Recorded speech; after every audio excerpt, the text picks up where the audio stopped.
सबसे पहले सभी को जय भीम नमो बुद्धाय।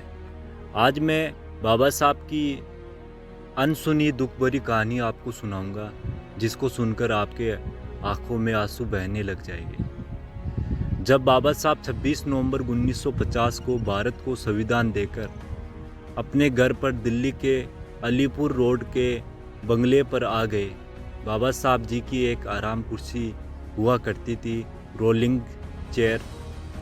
उस पर बाबा साहब बैठ गए और अपनी आंखें बंद कर ली। थोड़ी देर बाद बाबा साहब जी के आंखों में आंसू बहने लग गए। बगल में डॉक्टर बाबा साहब जी के सचिव शास्त्री जी खड़े थे। शास्त्री जी ने देखा बाबा साहब रो रहे हैं और बाबा साहब को कैसे उठाऊं और कैसे पूछूं कि आप क्यों रो रहे हो। शास्त्री जी ने एक युक्ति की।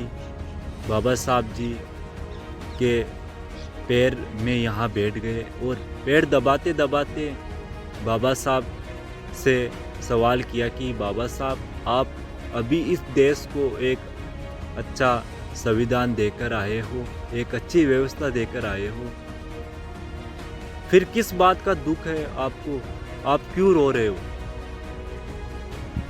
बाबा साहब ने अपनी आंखें खोली और शास्त्री जी से कहा कि शास्त्री, मैं मेरे जीवन के सफ़र को याद कर रहा था और इस सफ़र को याद करते करते मुझे मेरा बेटा याद आ गया।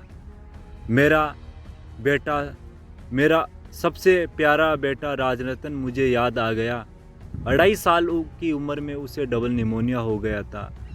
उस समय बाबा साहब जी की आर्थिक स्थिति कुछ ठीक नहीं थी। बाबा साहब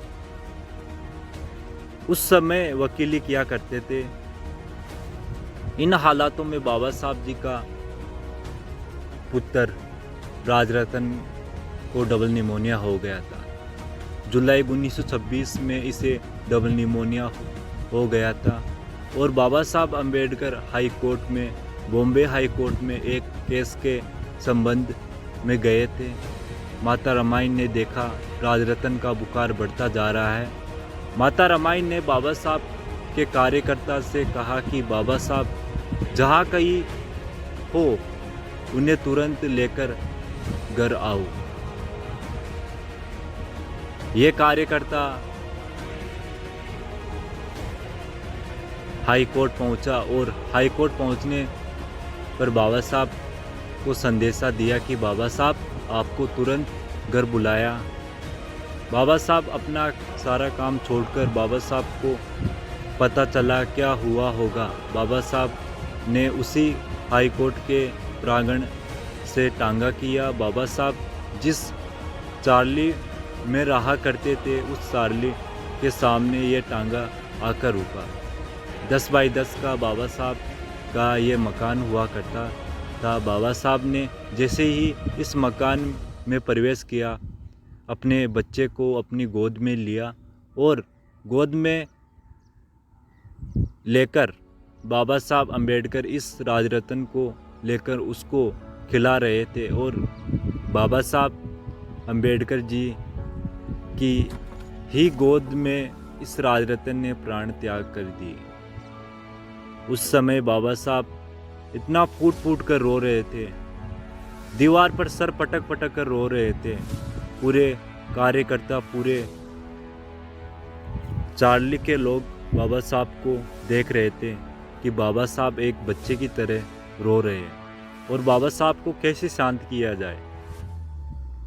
बाबा साहब का बचपन का दोस्त मानू आगे आया और बाबा साहब को बहुत परिश्रम के बाद बाबा साहब को शांत किया। बाबा साहब को शांत होने के बाद एक कार्यकर्ता ने बाबा साहब से सवाल किया कि बाबा साहब, अभी रीति रिवाज के अनुसार पिता के पैसों से बच्चे के शरीर पर नए कपड़े लाने होते हैं, कफन लाना होता है, यह सारा साहित्य लाने के लिए पैसे दीजिए ताकि राजरतन का अंत्यविधि कर सके। बाबा साहब के कानों पर जैसे ही ये शब्द पड़े, शांत हुए। फिर से बाबा साहब फूट फूट कर रोने लग गए। बगल में माता रमाई खड़ी थी। माता रमाई को पता चल गया कि इस रोने की वजह कुछ और थी। माता रमाई को पता चला बाबा साहब जी की जेब में नए कपड़े छोड़ो, कफन लाने के लिए भी पैसे बाबा साहब जी के पास नहीं है। माता रमाई अपनी साड़ी फाड़ी और राजरतन के शरीर पर कफन के तौर पर डाली। यह बात बाबा साहब जी को 26 नवंबर 1950 को भारत को संविधान देने के बाद याद आ गई। बाबा साहब शास्त्री जी से कहते हैं कि शास्त्री, एक समय था कि मेरा बेटा राजरतन इस जहाँ से जाते समय मैं उसके शरीर पर कफन तक डाल नहीं सका।